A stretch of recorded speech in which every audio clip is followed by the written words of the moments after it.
Hello, ladies and gentlemen, Rosie here, and I'm gonna fix up this video, bro. I'm a perfectionist. I gotta fix it up, bro. I gotta fix it up. It's not like me to post something, and I mean, it's just not. I can't leave something unfinished. I'm booking out the extra time for you tonight, lads.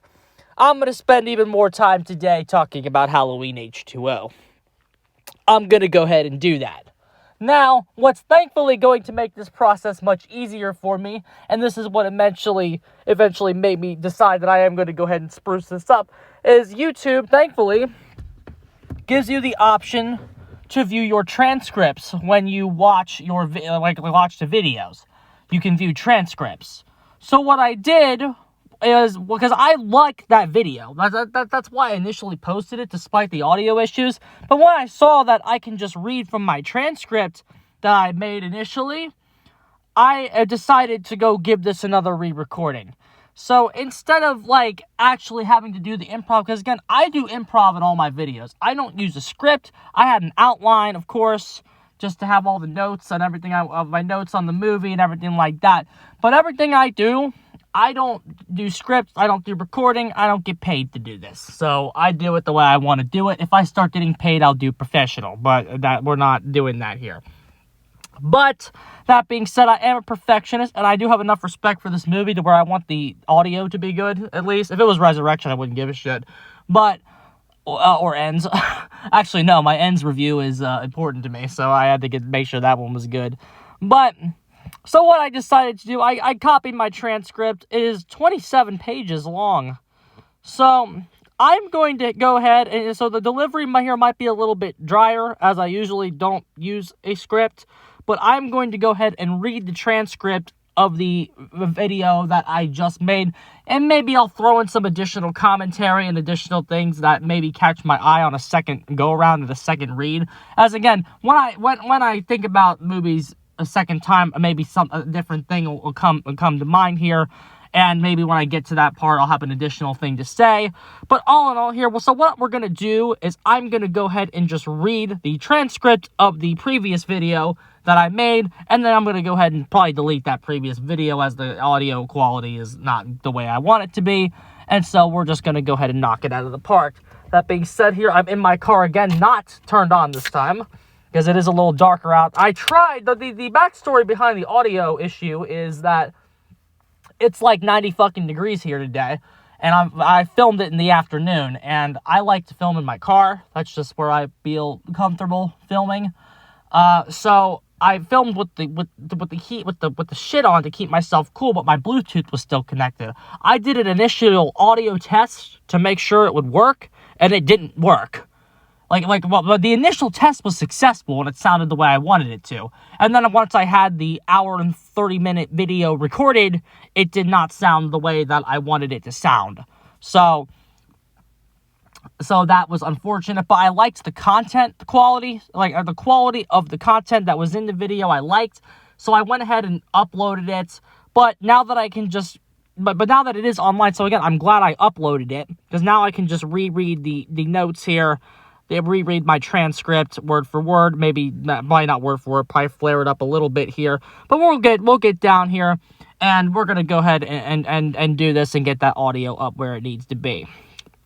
So that all being said, that's kind of what's going to be taking place here. So maybe not as much room for Rosie improv this time around, because I'm reading a transcript that I made, and again, my style, lads, anything that I did, I actually tried to re-record it, doing my Rosie improv, as I usually do, but it's if I don't have something that I'm feeling is, as good as that first take, it's very hard for me to continue even filming it, because I like the first one better, and so, that's kind of a weakness of the way that I film, and again, I got a lot of weaknesses in the way that I film, but, alas, that's one of them. So now again, there's going to be some errors in this transcript, and again, I haven't read the fucking thing all the way through, so I might be trying to fix some words here, trying to translate what it says. But we're going to go ahead and just go ahead and get started. So I'll start from the top here. And so we'll just start with, hello, ladies and gentlemen, Rosie here, and I just got done watching this movie, which isn't exactly true because I watched it hours ago. But I've definitely been promising you this one for a while, and I was in the mood to do this today, well, technically, what I'm really in the mood to do is a tier list of all of the Halloween movies, but I feel like in order to actually do that tier list, I need to actually finish reviewing all of the movies first, so I definitely wanted to get back on that train. And the one thing that you guys voted for a long time ago was Halloween H20, and then that one actually, then Tucci popped in my stream recently, Jax, and he said he watched it again recently and talked about how good it was, and I thought I haven't seen this one in a while. And so I saw this movie, and I haven't seen it in a while, so I definitely needed to go do that. And I certainly needed to go do that here. So not seeing it for a while, we have a big fresh set of eyes here. And especially haven't been viewing it with the razor that we have been cutting the franchise with. So we were definitely looking, like, when we cut the franchise a little bit more in depth than we usually do on, like, normal viewings. So when we actually review, because we get the pages and notes and shit, so we need to do everything, get a big fucking review going here. And so we got the pages and notes, and we're going to go ahead and get started with this here Halloween H20. Halloween H20, it's a movie, the first thing I'd like to say about it, I said the same thing about the Rob Zombie one, where it has high highs and low lows, and I think this movie is similar, where it has those high highs, but there are some low lows in there as well, and we're certainly going to get everything, we're going to get into everything here, and, but this movie is certainly good, and you can definitely appreciate this movie in particular way more in the post-Halloween Ends world that we live in. Because we live in that post-Halloween Ends world, and this particular viewing was my first viewing post-Halloween Ends, where you can definitely appreciate the ideas that are being that are happening here way more than everything that was happening in Halloween Ends. And basically, kind of the way H20 is like the entire 2018 trilogy is almost wrapped into one movie. And you can definitely appreciate that way more, and how it kind of tackled some of the ideas in 2018 Kills and Ends all into one movie, where it's like 2018 was stretched all over the fucking place, and it was bloated, and the entire trilogy was bloated, and the pacing of the trilogy suffered as a result of that. And certainly some other issues, which we get into those issues and the pacing issues of that trilogy in their respective reviews. And not to also say we're not going to be getting into the pacing issues that are in this movie, because the pacing is one of the problems with this movie. And but a movie with a broad set of ideas could have that problem. Blah, blah, blah, blah. But again, attempting to get all those ideas in, and basically David Gordon Green basically tried to take what this movie was doing and make it a trilogy, and it just like the fact that brevity is the soul of wit is something that William Shakespeare once said. So definitely got the respect that it was able to kind of mellow down the main points of that David Gordon Green trilogy, and get them into one movie. So definitely respect there. And it's also best to start with a little bit, there's going to be more outside of the movie conversations regarding H20, because this movie, from its production all the way, it has a lot of unique scenes and stories and tales. And one of those things that you'll notice right away is that this is the first movie that did the branching timelines. Like, this is the movie where the timeline started getting crazy, whereas the 1, 2, and then 3, 4... 3's not really a thing, but 4, 5, and 6, they all fell under one canon, and with the Thorn trilogy they all fell under one distinct canon. And this is the movie that kind of came in and changed all that. And because basically, as we know, the Thorn trilogy got bad, right? Like, 4 was, of course, great, and then 5 and 6 were shit, and one day I will be reviewing those in the not-too-distant future, hopefully. But 5 and 6 were bad, and then, but 6, it must be stated how bad 6 was. 6, with the shit show, the behind-the-scenes bullshit on that one, basically 6 was so bad that, basically the end result of 6 being garbage was that, the Halloween series was basically about to become a straight-to-DVD rebooted franchise. Just go look at some of those canceled and rejected scripts that were pitched to be Halloween 7. There were a few of them, and yeah, I mean, yes, this is true. The Thorn trilogy ended up being so bad that Halloween was about to become straight-to-DVD franchise, much like Hellraiser.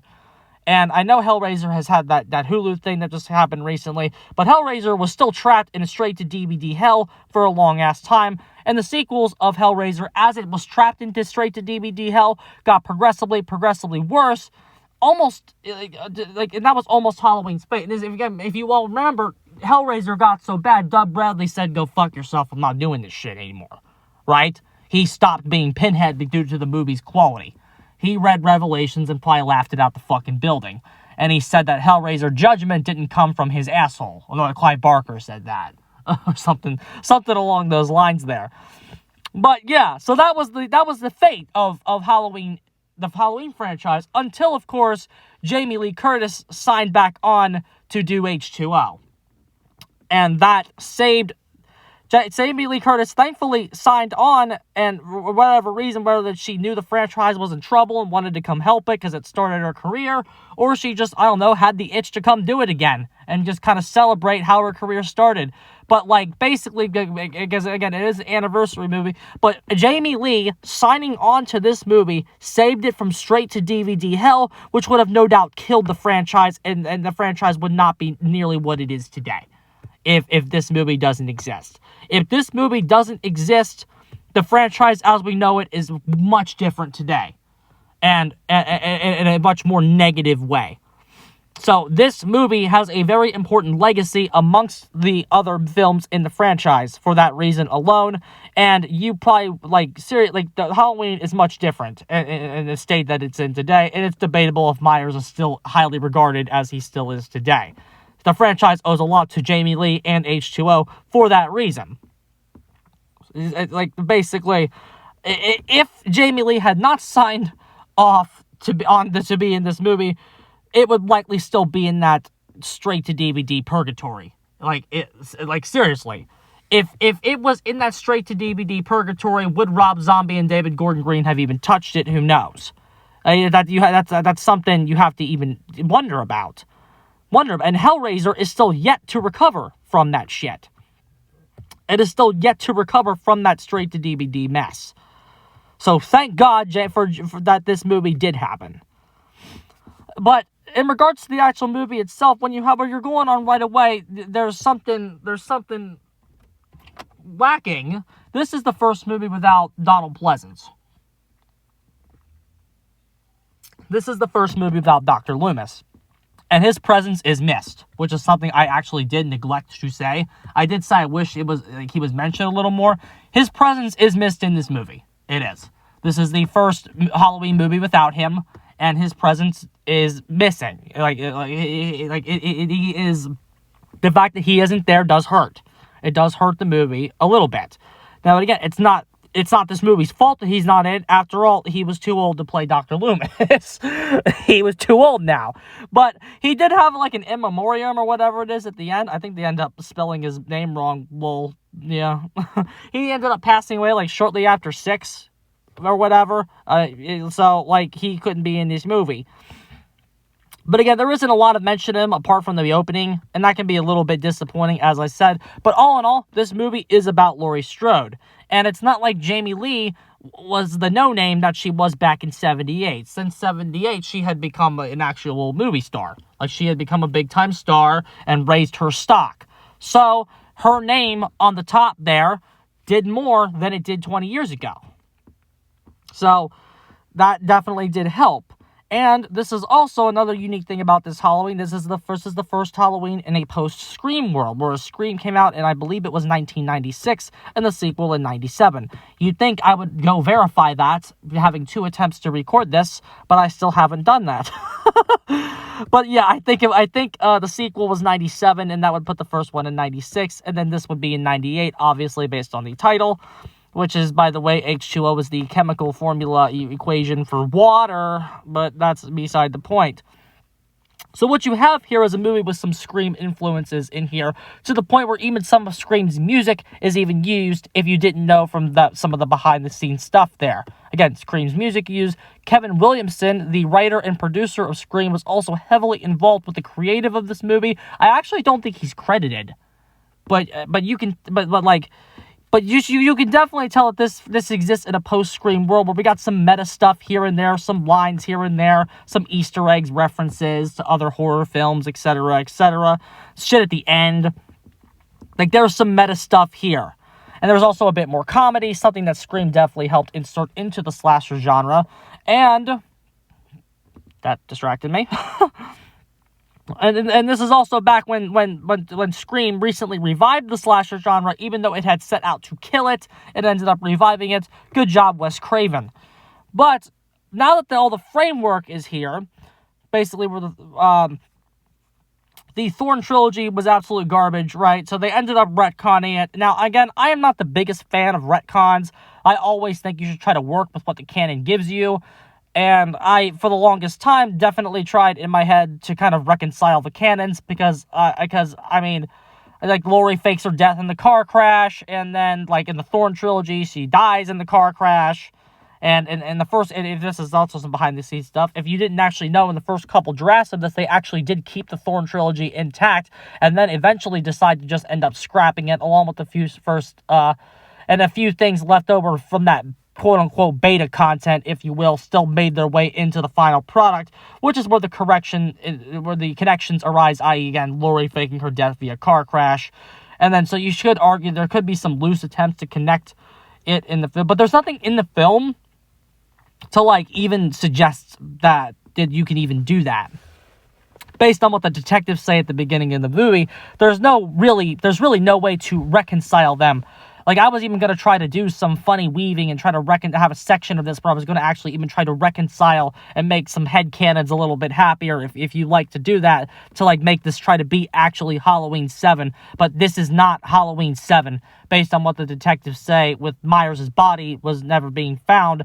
There's no actual way to reconcile the Thorn trilogy with this H20 timeline, unless you assume that Haddonfield, like, there's some big town-wide conspiracy where they actually just fucking straight up covered everything up, which funny enough, actually in one of the original sequels for Halloween 6, the entire Haddonfield town was actually going to be revealed to be in the Thorn cult, which, if you would like to go with that funny shit, you could go ahead and argue that Haddonfield being in the Thorn cult actually did end up covering up the events of Halloween 4 and 5 and 6, and like, in that is how they are not mentioned in this movie, and that's how nobody outside of Haddonfield actually knows them, because Haddonfield actually is not in this movie. It actually isn't. So I guess that is the best I can give you in terms of, if you want to actually make this Halloween 7, you would have to assume that, like, there was some town-wide conspiracy in Haddonfield where everything was covered up from 4, 5, and 6. But, you know, whatever. And the Jamie is also not mentioned in this, but, you know, whatever. We'll go ahead and move on, because I'm getting past my my script here. Like I said I was going to probably weave some stuff in based on a second draft here. But there's really no actual way to reconcile the Thorn trilogy with the H20 timeline. There's just no way to do that. But so we're just going to go ahead and ignore all that and get into the aspects of this movie, what works and doesn't work, etc., etc. So get yourself settled in, grab some popcorn, and let's go ahead and get started here. There we go, lads. And I must say, I kind of like this. I kind of like our format that we're doing here. So Halloween H20 opens with Mr. Sandman. Bring me a dream, make him the cutest that I've ever seen, Mr. Sandman. And it's always nice to hear Mr. Sandman in your Halloween movie. And again, as I did correctly remember in my Halloween 2 review, H20 does indeed have Mr. Sandman right in the fucking opening. There it is. But there is a reason why it's here. There is a reason why it is here. Mr. Sandman is here to immediately bring you back to the Halloween 1 and 2 mindset, whereas Halloween 1 and 2 were a very interconnected set of movies. Mr. Sandman, of course, making its debut in Halloween 2, 1981. But the song is there to definitely bridge the gap and let you know that the Thorn triumph, like, it's a subtle thing in your head, right? Where they play Mr. Sandman to get you reconnected with those original 2 movies and kind of subconsciously tell you to disregard the Thorn trilogy. Like, the Thorn trilogy is gone. 4 through 6 are gone. We want you thinking about Halloween 1 and Halloween 2, right down to the first character that you see in this movie. The first character that you see in the movie is Marion Chambers. I believe that's her name. I think that's the character's name. I think it might say her. So maybe her last name isn't that. But Marion is the first character that you see in this movie, and that is a very deliberate choice. They chose her specifically because she was in Halloween 1 and 2. Now, if they probably couldn't get her on board with this, the first character you've seen would have probably been Laurie. But they chose Marion because she is like 1 and 2. But she's not the focus of 1 and 2, obviously. But she also wasn't in 4, 5, and 6 at all. Whereas Laurie was mentioned and had her picture. And, like, there was some... Like, she was in, like, the timeline. She was acknowledged. Marion wasn't even acknowledged in the other movies. So to have her again... like that felt like the perfect character to show first because they're like trying to distance it from 4, 5, and 6. And you get the familiar, like, hold on. Gotta read this part here.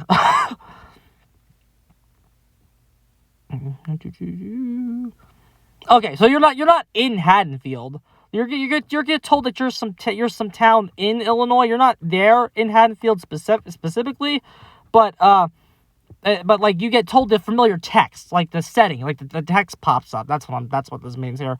The text pops up, so you get told that you're in Illinois. Something that was missing from 4, 5, and 6 was the location. Like, you get told where you are. I think maybe 4 has it, but, like, not to the extent that this has it here.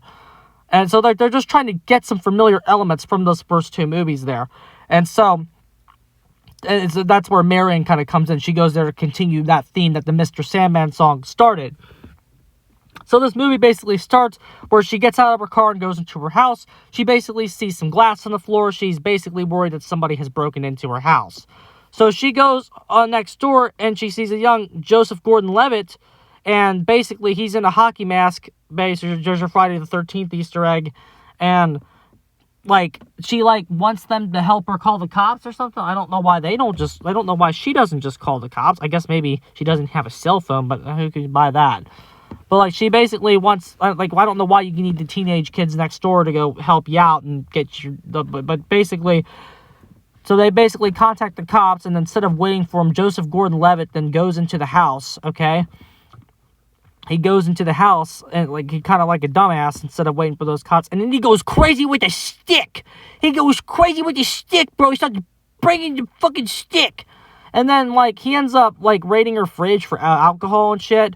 But then he sees that her office has been completely ransacked, and then he jump scares himself because he sees, like, a door closing, and he starts whacking everything, whatever. And he ends up walking outside, and he says the coast is clear, which prompts Marion to go back into the house. And then, like, the power's still cut, so she starts getting a right and looking around. There's a picture of Loomis there. And then she finds the Laurie Strode file is on the floor, and that every document from the Laurie Strode file in her house is missing. And I don't know exactly why she had those documents, of all people. Like, I don't know why they aren't stored. It's like some evidence facility or somewhere. I mean, you could say those were Loomis's files, because I do explain that Loomis and her, like, lived together and shit, and that she took care of him. But basically, every document they have on Laurie Strode has been ransacked, okay? Like, they might have been Loomis's records. Like, whatever records are in that house on Laurie Strode, they have been stolen and ransacked. So, basically, Marion's still, like, looking through her house. And then you get the first appearance of Myers in this, where, like, he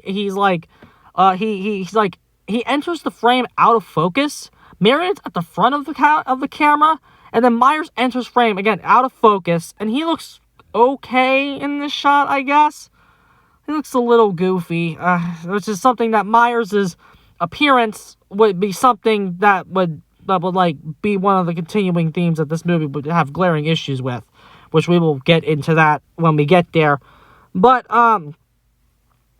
they're basically, there's a lot of things that can be pointed out to the issues with Myers in this, mostly down to the script, mostly pointed down to the script and the portrayal, based on my interpretation of the footage. But there were a couple issues with Myers in this, again, that go a little bit beyond him, like, moving stiff. Like, that was the biggest issue with 2, where he moves a little stiff and just has some incorrect movements and stuff. And, but like, it's just amazing to me that this character, which is so simple in concept about how to pull the look off, like, it's amazing how much many of these movies have managed to fuck up that simple look. Like, it may seem like when we praise Rob Zombie for getting his look right, that may have seemed like such a little thing. It may have seemed like, oh, you're complimenting Rob because he shot Myers right in the frame. That's a little fucking, like, very basic. Well, yeah, but it's amazing how many of these movies get it wrong. With a simple design like this, it's very, very easy to screw it up. And this is one of the movies that arguably screws it up the hardest. It arguably screws it up the hardest, and it has very, very interesting fuck-ups in regards to the design of Michael Myers, but we will get there when the time is right. And so we got some more going through. We gotta go through the scene first, okay? So basically, Marion sees that her back door is open, and she runs at the house, and then she somehow just bursts into Joseph Gordon-Levitt's house.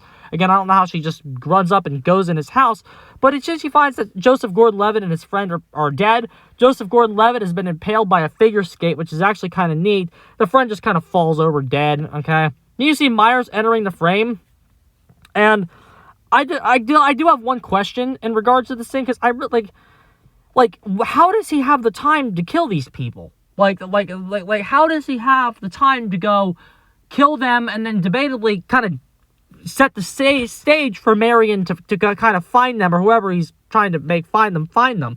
Like, because the last time you see Joseph Gordon-Levitt and his friend, they're just leaving with the beer that he stole or whatever, and then they kind of go to the house or whatever, right? And like, the next thing you see is that Marion's going through her shit, and like, how does he have time? Like, how the fuck does he have time to go over and kill them? Okay, I don't know, man. Maybe there's just some cutting issues with the camera and the way that the scene is structured. That you just don't really get a lot of downtime for him to have to go over there and kill those kids. Like, I guess maybe he could have done it when Marion was looking around or whatever. But then he has to go back, go full. Like, seems like a lot of needless movement. But then when he grabs Marion, he looks a little bit better when he grabs her. Because there is one mask in this movie that's all right. That looks really good, actually. But there's one that looks better. But when he enters the frame here, the cops are arriving next door, and Myers has grabbed Marion at this point, or he's about to. But when the cops arrive, he kind of gets distracted, and Marion whacks him with a lamp. And then she rushes to the window, and she tries to alert the cops, who at this point are believing what's going on here is a prank. And if you look at it closely, the way that it's filmed and structured with Marion banging on the window, it's very reminiscent of Scream, the Scream opening, where Drew Barrymore is yelling for her parents, who are on the at the front door, and she's on the other side of the house, but her vocal cords aren't working, right? Because she's been choked at that point, so she can't really scream to alert them. But it's kind of it's the way that she's placed in relation to where the cops are. It's that she is at the same, it's the way that she's placed and the way that's shot. It reminds you of the Scream opening, especially knowing who was involved with the production. It's almost it's almost shot for shot, very similar in concept. Again, because you know that Kevin Williamson was heavily involved with the creation of this movie, it's almost impossible for me to separate the Scream opening from that sequence there. It is there. So basically, Myers ends up slitting Marion's throat as the cops finally kind of figure out what's going on, and that there was one scene there was something in one house that ended up moving to another house.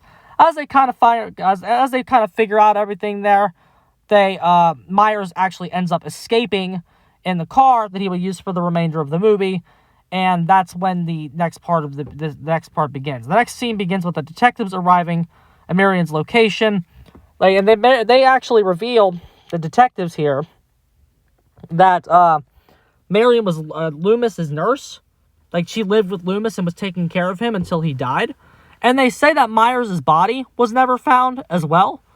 But John later in the movie acknowledges that Laurie saw him burn or whatever. But with the way that the detectives are phrasing it, they make it seem like that was at the end of the OG 78 movie. Because in 2, he was dead on the floor. So how the hell did you not find that body when he was dead on the floor?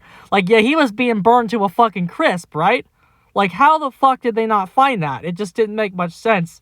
Because, like, it was, I don't know, dude. Because they acknowledge 2's canon in its events and the brother-sister angle. Because they acknowledge everything. But just our framework here, if you notice, is just slightly off. Just because, like, the detectives are making it seem like the first one. Because, like how that injury that Myers sustained, he wasn't getting up and walking away from. He wasn't just going to get off up the floor and walk away from what they did to him at the end of 2, where he was burned to a crisp, right? Like, I'm sure Loomis didn't get up and walk away. I'm sure he was escorted out via ambulance, and his life was probably barely saved. Who knows? Maybe in this continuity, Loomis was in a wheelchair the whole time. We don't know. They don't go into legally too much detail on Loomis in this one. They don't. Like, he was, we got, is this movie like a sequel to the OG, and then maybe all the information in 2 is discovered after in this continuity? But again, it's not explained. But it's not explained, but it's like, John heavily implies that 2 is the correct one there. Like, he heavily implies that, but who knows, bro? Too much to think about at this point. But basically, it said by the detectives that Loomis had spent his entire life tracking Myers, and we get a glimpse at Loomis's office and his setup, but there's no real in-depth look at the work that he did. And I wish the movie expanded on this a little bit more, because basically, Loomis has a map of Haddonfield with a lot of, like, key locations in it, like push pins put in it. And you can just tell, and there's, like, a lot of newspaper clippings in his office and everything. Like, you just get a sense that there was an entire canon of events that we didn't get to see. Like, if the Thorne trilogy didn't happen, you still get a sense that there was some kind of events that happened between where we are now and the new timeline in which we saw. There's where we are now and the last time we did see Laurie, which was back in Halloween 2. So I wish they went into a little bit more detail on Loomis's work and the things that he did in his life, but these detectives in Illinois are never seen again, and so I don't buy, so, like, we don't really get that, but, like, I personally don't buy that Loomis just didn't get anywhere. Do you? I don't buy that. I don't buy that for one fucking second. I don't buy for 1 second that Loomis, after Halloween 2 and Myers' body was never found, Loomis just never saw him again. I don't buy that, especially what we know about 4 through 6. Like, remember, Myers was only detained in Smith's Grove again until 4, but his body was never found, and but it's this continuity. But again, I don't believe that Loomis just never saw him again after 2. I don't buy that. But, like, in regarding this scene with the detectives, there was one other thing I wanted to point out, in that, like, there was something cute going on with the detectives, in that, like, one of them was a lot older than the other one, and the other one's a lot younger, so you get the sense that, just by what they're talking about, like, one detective is older, he knows a little bit more about Myers, and he knows what's kind of, how the seriousness of the situation, and the younger one is more, like, mocking him, like, i.e. David in Halloween 2018. He basically says, we're going to be looking for a guy with a cane and Alzheimer's, and then he says at the end, he goes, Michael Myers. Yeah, right. So, like, you could have given, like, you could see that, like, the old guy is, like, a purist 78 horror fan, older school, and then that this new generation is, like, the post-Scream fans that became fans of the franchise after Scream dropped. So it does a really good job at, like, bridging that gap between the old and the new, which is definitely a small detail. It may have been even unintentional, but either way, you can kind of get that interpretation based off what they're talking about there. But after the detective goes, Michael Myers, yeah, right, and then he slams the door, you get a very, very, really underrated opening sequence here, i.e. the jack-o'-lantern sequence of this film. It's a very underrated and underappreciated opening sequence. Like, when the Halloween theme's playing in the background over a montage of Loomis's work and newspaper clippings, with some of Loomis's lines from the OG Halloween playing in the background. This is very solid. Very, very, very solid. It's not the exact, like, actual Donald Pleasance recordings of the lines. It's an impersonator. But you have the actual Halloween theme and the lines playing over them and the newspaper clippings there. It does a very nice job. It does a very nice job. And again, I can only, like watching that today, I was like, I can imagine what that was like watching that back in 1998 on the big screen in the movie theater, and it's loud as fuck. Like even like this, like watching it again on the smaller screen, that atmosphere, the atmosphere in that theater back in 98 must have been crazy. It must have been crazy. The only thing I can really compare it to is like when I was watching 2018 for the first time. That's what it must have been like. Specifically 2018, not even Kills, just 2018. Because again, this movie is related to 2018. Like again, H20, as some people call 2018, was kind of a soft reboot of this movie. Like you get the sense that there's going to be something epic going on based by the nature of the opening credits, but it's just, you know, this is a very underappreciated opening sequence. Again, it's this movie's jack-o'-lantern sequence. And I just feel like I never hear anybody appreciate or talk about how good this is. And it is so good. It is so good. Because I didn't think we were really going to get a sequence like that in this movie. This is something I didn't really remember. And so, like, to see that again, it felt like I was watching it for the first time. And I'm like, wow, this is actually really good and really impressive. So, that's really fucking good. And it's just very when you're paying attention to it, and especially when you're writing things down about what's working, this is something that I wrote down as a very, very good positive and a very good opening there. So, and then also through this opening, you do get the first information that Lori revealed faked her death by claiming a car wreck, which they also say later in the movie, and her new name is Carrie Tate, which, okay, whatever. So, you meet Lori because she's basically having a nightmare, okay? She's having a nightmare based on some of the OG 78 footage there. You get some stock footage of her in, like, the closet scene there. And then there's, like, a picture of her son on her desk. And then, like, there's a knife being stabbed through it. And then she wakes up in bed screaming. Okay, so this is how you're introduced to Lori in the movie, through her screaming. And the screaming is... the screaming is very exaggerated to the point that it almost comes off as, like, comical. Like, it's a comical element. And it gets especially bad where she stops screaming for, like, half a second. Then she, like, inhales and then screams again. And then, she goes, ah! Ah! It's literally, it's almost that bad. It's not what I just did is not that far off from what happens in the movie. And then Jean comes in and then she's, like, pretending to be asleep. And it's like I thought, like, she was clearly awake in that shot, but, like, I don't know. And then she's like stirring and rustling, like she's just getting up. But the screams that she did, like, I don't know. That was just not too good. But basically, John walks in, and then she and again, I was confused on the opening because, like I just said, she was like stops and take a breath, and she's acting like she's just waking up. I was confused by that opening, especially the first time that I saw it. But basically, John asked her if she needs anything, and she says, "Yeah, if you would." And then he goes over to this medicine cabinet, and he goes over to this cabinet, and there's so many like different types of pills on the cabinet, but like John says nightmares, and he's looking for but he finds it rather quickly. What I liked about this, because again, the thing about this, this is something that I didn't really illustrate very well in my first take here.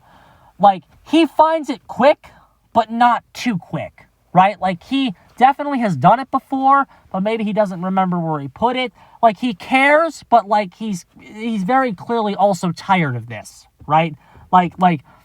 It was like he doesn't, like, if he didn't give a shit, he wouldn't have known where it is at all. And if he was like doing this every day, then he would have found it instantly, right? Like, they did a good job of communicating that, like, he knew kind of where to go, but he still had to kind of look for it. Like, it was a good middle ground there.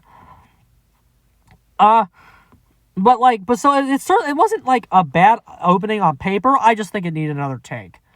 That's where it was definitely not a good way to introduce the new version of Lori, because it's like, just come on, the screaming was just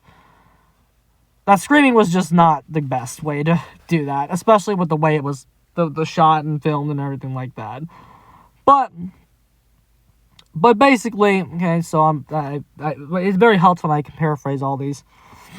And then there was the next shot of the movie after that scene is there was a part where it's like it showed all the brown leaves on the ground, and then it panned up to the trees in the air, which was like they still had fucking leaves on them. And I know what you're thinking. Oh, Rosie, what kind of criticism is that, Rosie? What the fuck, man? That's so stupid. If you fucking watch the original and the 78 version, man, you can see the very same shit, bruh. So why is it a problem here? Because 78 never drew attention to that shit.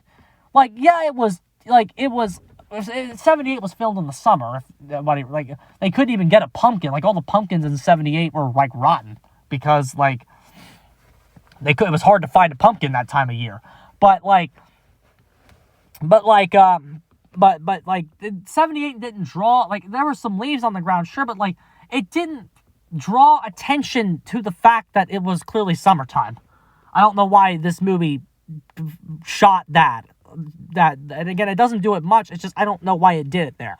I don't know why it did it there, bro. But you get another scene of Laurie and John, and this is their true introduction. This is the true character introductions of Laurie and John. And I want to talk about John real quick, because John is a unique character in the franchise. And he only gets more unique as more movies come out. Because he is the only child of Laurie Strode. He's only the only member of Laurie Strode's bloodline that is a male. He's the only one. He's actually the only male character in the franchise that is like a descendant of Laurie. And that gives him a unique place in the franchise. Because again, Jamie Lloyd, female. Karen Strode, female. Allison, female. Like, the granddaughter's female, too. Like, they're all female. And again, I know that's, like, feminism shit nowadays. And there's obviously a feminism interpretation of these movies, but we're not getting into that. But basically, John, he has a unique feel in this franchise, in that movie, reason. I know he's only in this movie, but it just kind of the way he's written here, man. I just, like, he's a normal kind of guy. And he's very 90s, sure, but and they don't do like the most with him, I know, and it's like he's only in this movie. But it's like there's just something different about the way that the male characters were presented back then that they are today. It just feels like men are emasculated today in Hollywood. I don't know what it is. There's something about the way John was written, even though he doesn't have much to do. He just feels more authentic to the way that a guy kind of is, I guess. But it's just the way that he's presented in this, it's like he's physically bigger than Laurie. Like, he's 17. Like, the guy playing him clearly isn't 17. He looks like he's 25 or 26. But, like, you know, like, he's physically bigger than her. And you can tell that this guy is capable of, like fending for himself, if you will, on all aspects of his life. But, like, and he does actually do well of defending himself when Myers does show up. But it's like, you can tell that Laurie is still being overprotective of her family members, which makes a lot of sense. And it is exaggerated in the David Gordon Green trilogy. But it's like, when you see Laurie and John in the frame, like, you can just see like how John kind of almost towers over her. He's a lot physically bigger than her.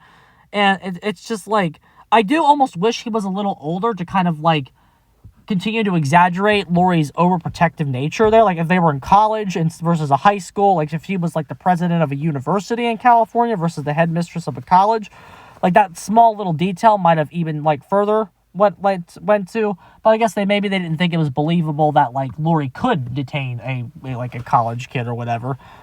But because he's like technically an adult at that point. But so like maybe making him 18 would have been sufficient. Or I don't know, maybe the transition from high school to college.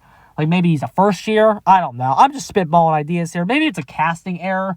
But like, I do like how he's physically bigger than her though. I do. As again, you would gain or lose stuff depending on what you would do with the character. But again, it doesn't particularly matter. But you can get the sense why John is frustrated because Laurie's still babying him when he clearly doesn't need to be babied anymore. And you can see that he doesn't need to be babied anymore based on like the difference in the physicality between the two characters. And again, I do wish he was older. Maybe he'd be legal. Like, I wish he was 18 at least. But you get the sense immediately of what's going on in the family dynamic here, just kind of based on the dialogue. But like, because like there's this school camping trip which John wants to go on, and Laurie's not letting him go because she's overprotective and paranoid. And you could tell they've had similar conversations about this in the past. Like they kind of like it's kind of a joke at first here in this scene, whereas it gets a little escalated later, right? But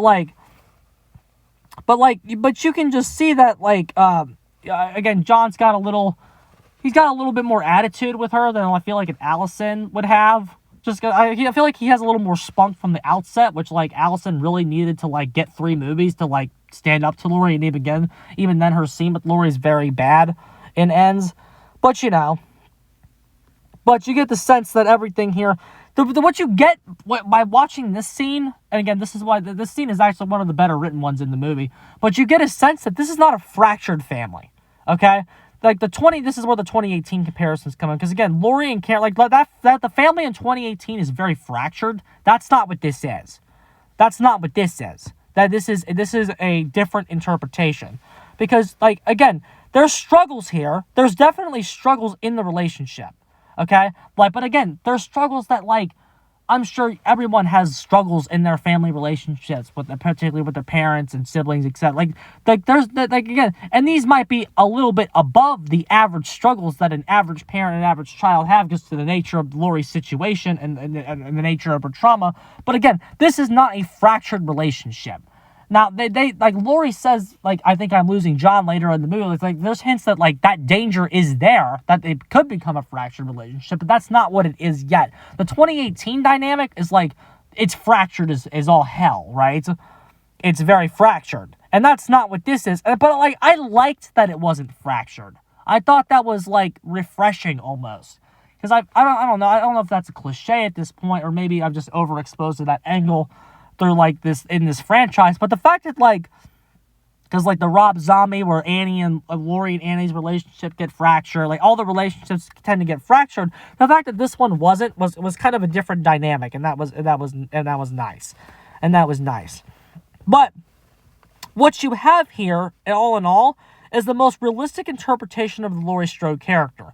Like this is how she would grow up. This hit with a realism that like she's overprotective, got some drinking issues, she's got some trauma that she's still not yet worked through, but she handles it in a way that I feel like the Laurie Strode character from 1978 would handle it. She's very high functioning. She has a prestigious job as the headmistress of the private school in California. She's dating and has a relationship. She has an ex-husband or whatever and all that shit like that. And they retain some of these angles for the 2018. And she's clearly still working past some issues and shit still going on.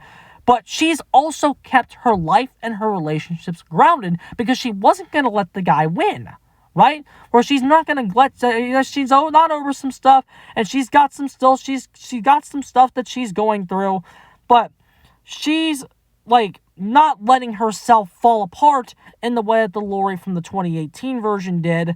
And then the Rob Zombie one established already, that's a different character. That character should have had a name change. Because that character is not Laurie Strode. And I wish she had a name change. I really do. Like, I don't even know what she'd call her. But like, I don't know what name feels appropriate, but like, one of the rare instances I feel like a name change would have been very appropriate. Just so people would get that out of their head. But anyway, but like what's actually going on here is like, again, I said this in my 2018 review, whereas like this version H20 is the most realistic framing of that type of trauma, whereas Rob Zombie is a very extreme case of a type of trauma, and then 2018 of course is being the fictional version, whereas Laurie in 2018 doesn't really feel as much of a person. She feels like she's fictionalized, and she uses that trauma as something to become Sarah Connor's Superman, right? Like, the Laurie in this, however, isn't Sarah Connor Superman. She's just mentally tough. And then once Myers shows back up, she's very quick to go back into action, where she's able to kind of, once again, turn on that mindset and then even use that anger she's had towards him over all these years to go into a little bit more offensive when he does show up again. But, like, that's kind of what she does here, right? But, like, she hasn't trained her whole life for this. Right, if anything, she's tried to get away from it by changing her name and moving out of Haddonfield, which, by the way, this is something I didn't say in my initial review. The setting of this movie is absolutely wonderful. Like, getting it out of Haddonfield was a very refreshing change. And the school setting is neat. Like, the setting actually worked here. But maybe we'll come back to that a little bit later. But she hasn't been training for this her whole life, and she's just kind of flicking on an extra aggressive layer to herself because of the fact that he's hurt her for so long, right? And that, to me, is the most realistic version of this character. The most realistic outlook on the trauma that she would have because of what she went through. And for the every person, I feel like that's why this Laurie would work more. For the everyman. Also why I feel like this Laurie works much better than the 2018 version. Now, of course, for me, personally, the Rob Zombie version, for me, hit harder. Because, I don't know, maybe I'm just an extreme case that relates to the extreme case. But this Laurie is going to relate more to the average person, whereas some people might say the Rob Zombie version is over the top, which, again, I promise it's not. If you have met someone like that, I promise it's not. But like the average person is going to relate more to this Laurie, I would think. And again, I liked this one way more watching it this time because I've seen 2018 like 3 times, and I watched it enough to where I could definitely do a realistic comparison here this time around, and I definitely appreciated and buy that this Laurie Strode is Jamie Lee Laurie from 1978, all grown up, which I don't see that in 2018. Now again, in 2018, there's 20 more years apart, whereas this is only 20 years after 78. And then in 2018 there's 40, so there's more time between the characters, but Jamie Lee may have changed more as a person and an actress over the course of doing the 2 movies, etc., which might have influenced the performance as well. But it's just 2018. 2018 Laurie Strode is a fictionalized Sarah Connor protagonist that is there to do things with a shotgun and fight him and beat him, right? That's what she's there to do. Especially in Ends, she's there to do that. Especially in Ends, she's there to fight him and beat him and overcome him because he's the bad man. And that's what you do when you're a strong, independent woman in Hollywood. You rise above Michael Myers and rise above the patriarchy, right? That's what you do nowadays.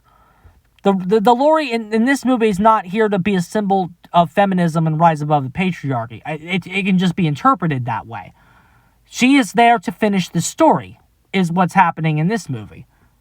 Okay? Whereas, like, even though in Halloween 2, his death was very conclusive, that act of Laurie Strode, like, there's still some story left for Laurie Strode there, where it's like she doesn't know she's the sister, and like she doesn't ever learn that on screen here, and like she still hasn't overcome this man. Like Loomis had to come save her every time. Like there was still like shit that this character could do in a future story, right? And so obviously Myers being brought back to the slasher shit, that money and etc. Like, you know, money always helps you survive, but this Laurie, again, while it can be interpreted that way, and I'm sure Jamie Lee really likes it being interpreted that way, because I know she's a liberal, but the Laurie Strode in this movie is meant to finish this story versus be a symbol, which is the 2018 is more there to be a symbol, I feel like, and it's very fictionalized. I don't know, that's just me, though, especially after rewatching this, because this just felt so much more natural. She just felt so much more natural, bro. And again, though, but, like, it's not all hunky-dory, though, because, again, referring to the 2018, the seeds for what happened in Ends, because, again, Ends is a disgrace, the seeds for what happened in Ends are planted here in this movie, and the behind-the-scenes shit that went on. And we will go ahead and cover that, hopefully, this time. This is the one thing I actually did forget to cover in my, at the end of this, so hopefully I don't forget that again. And if I do, I'll probably do it in Resurrection instead. But the seeds for what Ends gave you were planted here. And that's what, like, based on the behind-the-scenes shit. But anyway, that's a major, but all in all, the major strength of this movie is how Laurie Strode is written. Is what we're all trying to say here. The presentation of Laurie's character were significantly better in this movie than the 2018 version, and again, it's probably objectively better than the Rob Zombie version as well, just because it's more realistic, and this one's going to relate to more people, and again, the Rob Zombie version personally just hit harder for me for personal reasons, but, like, objectively, this would probably affect more the average, like, this is probably more relatable to the average person there, And definitely a more fitting outcome for Jamie Lee Laurie's character, etc., etc. But anyway, again, moving on now. That's all we gotta really say about that. The writing of Laurie Strode's character is a major strength of this movie. But basically, back to the scene now. Laurie basically tells John that he can't go on the camping trip, okay? And so basically, John's friends, and then subsequent scene, they mock him for Laurie's treatment of him, basically saying that this way he's going to end up running some motel with her in the next 20 years. Okay, Laurie's basically watching all this from outside the window, and then you can see Myers' reflection in the mirror, like in the window, suggesting that, that the past trauma is still there. Everything in that shot is perfect there, with the way he kind of moves into the frame, the way it's shot, the way it's lit. Everything is perfect except for one tiny detail. You can see Myers' eyes clearly visible in the shot. It is fucking distracting as all hell. It is distracting as hell seeing his eyes, bro. And I know I'm about to parrot the community here. But there's a reason the community doesn't like that aspect of this movie, and the fact that you see his shot in you see his eyes in nearly every shot. And you see his eyes way too much. I know, there's a reason that you just should not see Michael Myers' eyes. However, there is one exception in this movie that I feel like you could have seen his eyes, and if you had not seen them throughout the entire rest of the movie, it would have worked, and we will get into that when it comes. But basically, it's meant to be a silhouette, bro. You're supposed to just...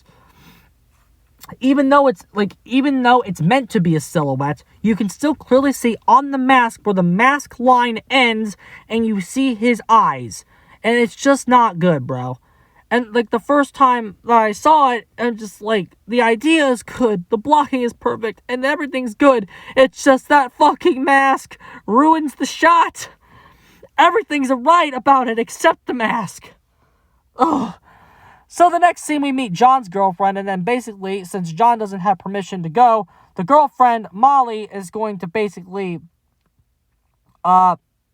fake sick or some shit. They're all... Basically, the youngins here are planning to all not go on the camping trip because they all want to just stay... because they all want to stay together, right? So basically, Molly's the girlfriend, Sarah's the promiscuous girl, and Charlie's the extremely horny guy in this movie. So, John can't go, so, Charlie doesn't hand in his history paper, so he can't go. So then, I think Sarah said she's going to be sick or whatever. I forget what Molly's excuse is. But basically, they're all, staying here on campus. They're the only 4 that are going to be on campus, is what's going on. So, basically, the next scene is, a mom and her kid have to go to the bathroom. This is a Myers scene. So, the girls' one is locked, and then they have to go up to, the boys' one. And, I don't know what is happening here, and I don't know why it's happening. I mean, I guess it suggests that Myers is getting closer, but, there's nothing to indicate where this takes place in. So, I don't really know what's happening. They just go to the bathroom and start taking a wee-wee, and then Myers just randomly out of nowhere snatches this lady's purse. And then he just kind of looks at her through the stall, and then he leaves. He doesn't kill them. He just leaves. I don't know why this scene is in this movie. The bathroom stuff, you could say it, set up the inspiration for the Rob Zombie bathroom scene in the 07 remake, as well as the 2018 bathroom scene. The initial seeds to do something, with this setting were here, which those 2 films eventually did. But, I don't know why it is in this movie. I really don't. I don't get it. So the next scene is that Laurie's giving some preemptive field trip speech there, pre-field trip speech, and about how they have to uphold the values of the school or whatever, okay, basically. That shit they're all not planning to go to. And so she gives all that speech, and then the next scene, you meet some of the other faculty. You meet the counselor named Will, which is actually Laurie's boyfriend, which we learned in just a second here, after she gets done talking to the secretary, which, if you actually don't know, in this movie, the secretary is actually played by Janet Leigh, Jamie Lee's mother. Janet Leigh from Psycho, who gets stabbed in the infamous shower sequence, so that's always fun. But basically, after they reveal Laurie and Will to be dating, you meet LL Cool J, and in this movie, he's a smut-writing security guard, and he's reading the smut to his girlfriend, who's basically telling him it's trash, which, I mean, smut is inherently trash, but that's beside the point. But you basically get John and Charlie, and they basically try to bribe LL Cool J to let them go out and get alcoholic beverages for the girlfriend, okay? And basically, LL Cool J just like, oh, you can't get caught, or else Lori can't find out, or she said you should go, Lord Mistress Tate's gonna have me fired the next time I get caught for letting you guys out. Okay, and then just like, I just feel like Lori has a much more natural place in this world than she does in the 2018 version, and the kills and ends respectively. That whole trilogy didn't really understand Lori's place in its own universe, and I feel like this one has a much better understanding of that. But anyway, so basically, Lori's also around the town, and she sees some trick-or-treaters, and then she sees Myers' reflection in the mirror, and there's like a jump scare here, and then there's like a ton of these throughout the movie, and we'll certainly go into why. There's a bunch of these fake-ass fucking scares of Myers' reflection, her seeing him. Yeah, there's a bunch of those in this fucking movie, but then basically Will kind of just gets up and goes to the bathroom, and this is where you can first see Lori's drinking problem, when like after she starts telling him about her trauma, like how she's losing John. This is the scene where she says she feels like she's losing John because John's tired of all of her shit, and she's like, "Are you gonna get tired of all my?" She talks about a little bit about her doctors and the attempts to get over everything and that shit like that. And John's like, Will says he's a good listener or whatever. But when Will gets up to presumably go to the bathroom or something, like Lori quickly orders another drink and pounds one. Like she just pounds one and does basically so Will doesn't see her pounding a drink and having another one in her hand. Okay? You feel me? Like, that's kind of what goes on here. Next thing you get is John and Charlie. Okay? They're getting wine illegally, presumably. And then Lori actually finds them. And she actually, presumably this happens after her date with Will's over. And then this is she basically, berates them, and then she sends Charlie to the car, and then she especially yells at John, and she's like, "What the fuck do you think you're doing?" She starts berating him about how he needs to be more responsible, and this is their second scene together, so you could argue this would be paced a little bit better, but again, there's some pacing issues here, we'll certainly get to those. But this is a neat scene here, I thought, because he basically he yells and she yells at him. When she yells at him, he kind of winces, he's not really comfortable with the public berating that she's giving him. But she keeps yelling at him and egging him on, and then he snaps back at her and yells at her, right? And then Lori kind of winces as well. She's uncomfortable with the whole public display here. You can tell that they're family, and you can tell she raised him to have very similar response to what she would in that situation. You don't fight in public. You don't air your grievances in a public place. She raised him to be a civilized guy, and you can tell about that. And, their emotions are just getting the better of them in this situation here, right? But basically, once they at the next part of the scene, they both start lowering their volume as they're both kind of conscious of where they are. You can tell she raised him. You can tell that this kid was raised by Laurie Strode. And you can tell that her values are his values. You don't get the sense that with the 2018 version, you don't get the sense that Karen and Laurie share the same values. You don't get the sense that Laurie and Allison share the same values. I thought this scene did a wonderful job of communicating the fact that these two characters share the same values because she raised him to be a good man. And I liked that. I liked that. And I wish that you could see more of that. Or Laurie probably related to Allison more than she ever did to Karen, but who knows, bro. But you can just tell that, she raised him incompetently, and there's a lot of stuff that they still have to work out and everything like that. But you can tell that they're a family, and they still love and care about each other. And they only are being like this because they love and care about each other. Right? That, you can tell that they're only being like this because of that. Okay? And John in this scene may be a little frustrated with here, but he does say we both need to have a chance at a happy existence. He's saying he's getting worked up about this because even though he's not happy that she's boxing him in, but it's but when she boxes him in, he has to go outside of the box, which in turn makes her unhappy. Just he has to, in order for him to have a normal life, he has to make her unhappy to do that, right? So there's obviously an impasse there, because again, Laurie's being overly paranoid to the point where she's not letting him go to a school-sanctioned field trip on the school that she runs, correct? Like, that's how paranoid she is. She won't sign the permission slip for him to go be chaperoned by her colleagues. Like, that is absolutely insane levels of paranoia. That's the kind of paranoia level that we're dealing with here. And so, like, that's the kind of insane paranoia level that he's dealing with here. And so that's why this fight is happening. Now, again, it could have been paced a little bit better, sure, but, like, the details are there for you to understand John's perspective on the situation. You get that. And again, you get that here. And again, so let me just, again, that was all kind of improv there. But, like, okay, an issue I did have in this scene, though, was some of the dialogue, particularly on John's end.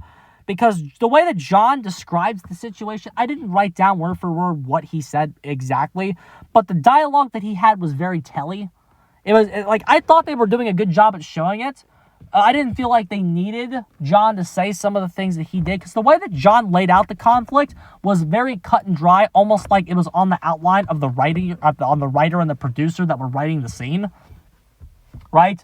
It was very almost like what is in draft one for your placeholder dialogue, if you will, and it just wasn't written out. Like, I can't remember what he said exactly, but it was very telling, not showy. I even wrote down some suggestions on what John could say. Let me see if I can find those here. Like, there should have been some more teenager ways of saying it. Like, one that came up with me was, "You're draining me," and it's like, "You can't treat me like a kid anymore. I'm getting too old, blah, blah, blah, blah, blah." I think he does say, "I can't live like this anymore," which that one was okay. But it's like, I forget the exact piece of dialogue I'm talking about. But there was just something there that, didn't work there. I would have restructured that dialogue a little bit. But it does still communicate well what John is going through there. But, like, as much as this is supposed to be a John scene, and based on the world we live in now, in a post-2018 world, I think it has retroactively almost become a Lori scene. Because we live in a post-2018 world, and you take into account the 2018 incarnation of the character and how, like, she would act in this situation, okay? Because think of how 2018 Lori reacts if John says this to her, right? If 2018 Lori is in that situation, you get a much different response. But you get a much different response there. 2018 Lori is very set in stone on her way of thinking and her way of life. And she said, if the way I raised your mother means that she hates me, but she's prepared for the horrors of this world, I can live with that. This Lori is not like that. This Lori does not want to fracture her family, and this Lori wants to keep John. This Lori doesn't want her behavior to end her relationship with her son. Like, that's, like, again, that's much more natural to where, that's much more natural with the 1978 Lori, much more in line with the 1978 Lori. Because, again, it's almost like she was thinking about her conversation with Will on their date, about how she's losing John doesn't want that to happen. So when John starts kind of talking to her, especially when he name drops Michael Myers, and it says Michael Myers is dead, and we need to have some kind of attempt at a happy existence, like, when he starts going into that whole spiel, like, you can tell that Lori actually listened to him, right? She listened to what he was saying to her. Like, he takes, like, basically, she listens to him and let John have that moment, which, again, I just said all that there because I went into a little improv again. It's very good to where I'm going into my improv shit again, and I'm saying the same things I had here anyway. But, again, she ends up losing Karen, but basically, she listens to John and listens to the criticisms in a very mature way. She's going outside of her comfort zone, signs the permission slip, and agrees to let him go to the camp acting like a mature, responsible adult. Even though she clearly wasn't comfortable and wasn't her personal preference, and ends up having a panic attack later in the movie about it. And maybe even when she implied by watching the bus leave, maybe she even thinks she makes a mistake by doing that, right? Maybe she even thinks she fucked up. But, like, the fact that she was willing to do that shows that she doesn't want to lose the relationship. So, like, again, due to that fact there, and knowing what we know about 2018 Lori, how this Lori handled what John's criticisms were, and what he was telling her, was much different, and I prefer, and also much better, the version of Lori that I prefer. Because, again, it just feels like this is Laurie Strode. It doesn't feel like 2018 Lori is Lori the more you watch the movie. And the more you watch Halloween 1978, and then this one. Now this one, too. Because it feels like this is Lori grown up. But anyway, it was supposed to be a John scene, and it probably, but like, again, just due to how Lori handled it, and the following scene there where she did end up giving into his needs and desires, like, it did feel like it was hers, like, it became her scene to me.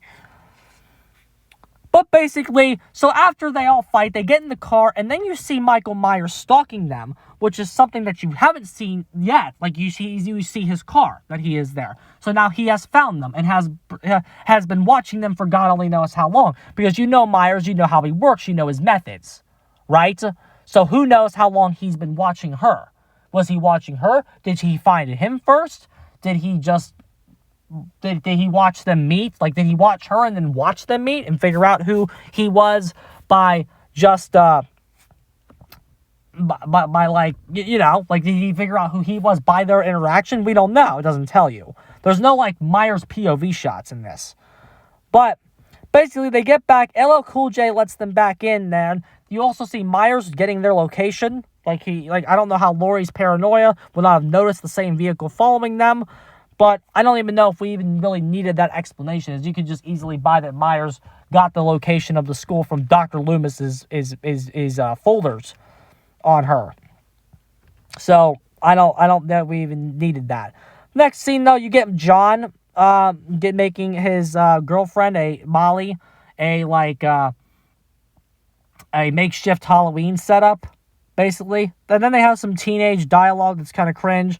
And then it cuts to Lori teaching a class with a scene that's reminiscent of the scene where in 78 where she sees Myers out the window.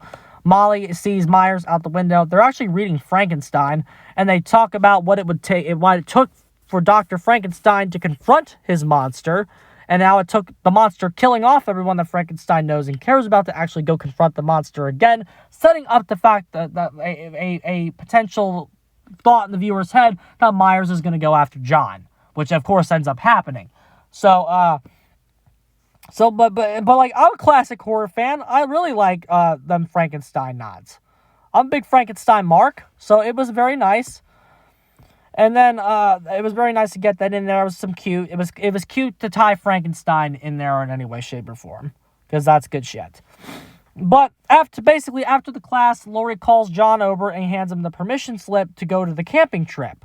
Which again, they got new plans now because everybody has already committed to not going because John wasn't going. So the fact that Lori signed it now doesn't mean jack shit because of the fact that John and all of his friends are staying on campus now. They all have arranged it to stay on campus. They got booze and they got their own plans now, right? But basically, there you go. But Lori doesn't know that. Lori doesn't know that's what they're doing because basically John just wants to be with his girl and fuck her, right? I mean, we were all 17 once. That's all I wanted to do with my girlfriend too. But basically, so you see, like, Lori watching the bus leave there, and, like, but she had her character moment, and again, that was big and mature of her to go, even though John didn't actually go, the fact that she still had that moment was still good for her. So good for Lori there. But she ends up bumping into Janet Leigh, who drops the everyone's entitled to one good scare line, and Lori's like, I've had my share, which is cute.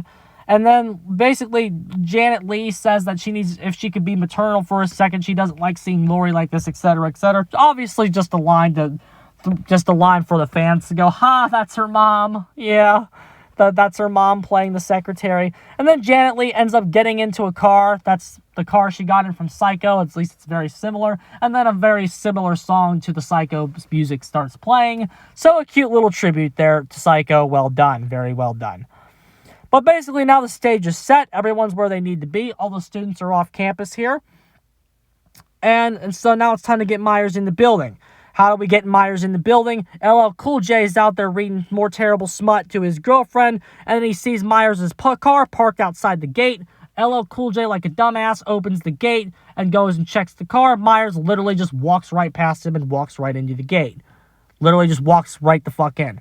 And then LL Cool J reshuts the gate, and then, like, he starts, like, cutting the power or some shit, and, like he basically...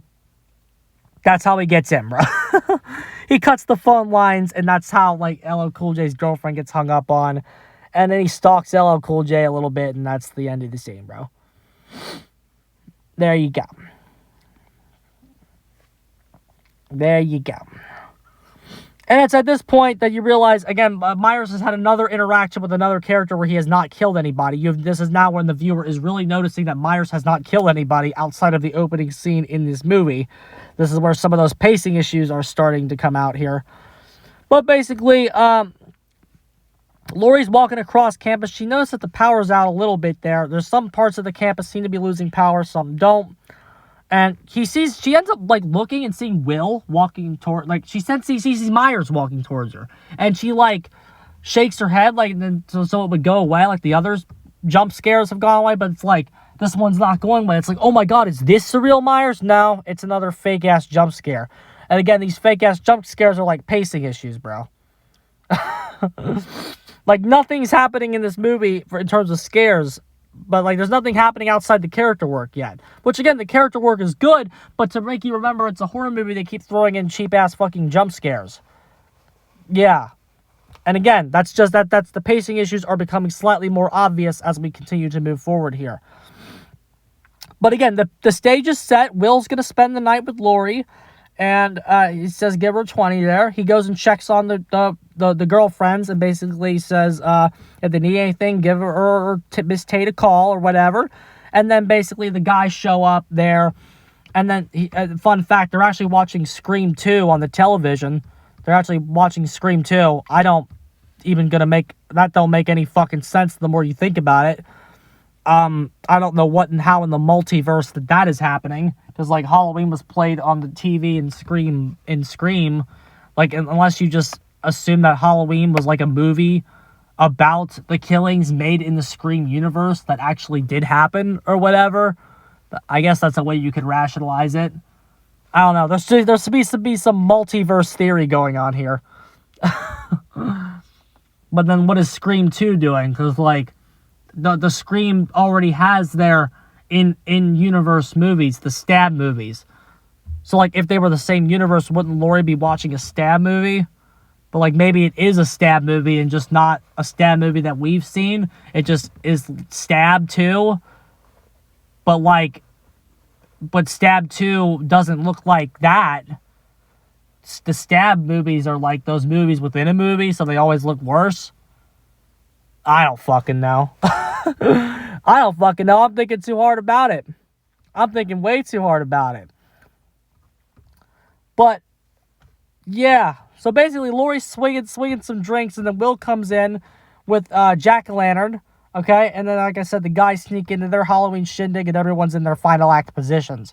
Okay, so Laurie and John are making out on the couch, and then Laurie ends up dumping the entire Myers family history on this horny man just trying to get laid.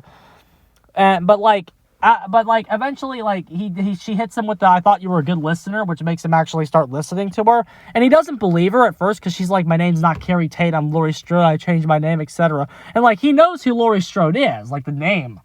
And so,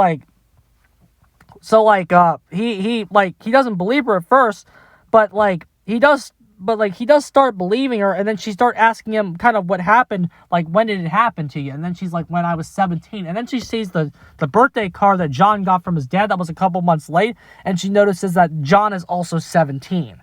Okay? And this sends her into, like, a panic attack, because she starts, like, talking about this shit about how Myers was waiting for her for 15 years and shit in the cell to come get her. And it's like she's acknowledging Myers that there's this weird ass shit, but it's like it makes sense to her that this is something that he would fixate on, right? And it kind of makes sense to the audience as well, even though Myers has no idea of knowing who John is. She doesn't know that. And maybe he does because of John. Maybe like John's existence is documented in Loomis's files. We don't know. Like, we don't know how much information Myers really got from those records. But even though it's just a big coincidence. But, like, the fact that he is 17 is basically Laurie's, like, convincing herself in her mind that this is something Myers would fixate on. And she's not necessarily incorrect in that assumption. We just don't know if that's something Myers knows or not. But basically, the fact that this sends her into full paranoia mode, she starts trying to call, then realizes that the phones are cut, and then she goes into a room and realizes that John never went to camp because all of his shit's still on the fucking bed. Okay? And then LL Cool J shows up in the room, and he lets her know that the car randomly parked outside and there's no one in it. Now Laurie's in full paranoia mode where she just uses that information to just correctly assume Myers is just back. Even though there's no real evidence of that yet, she just correctly assumes it because we don't really have time for her to be wrong in her assumption at this point, because, again, the pacing is weird. But that's about where, again, because we're almost 1 hour into this movie, and there have been no kills outside of the opening. So, I mean, we're almost there, but again, these pacing issues are becoming more and more obvious at this point.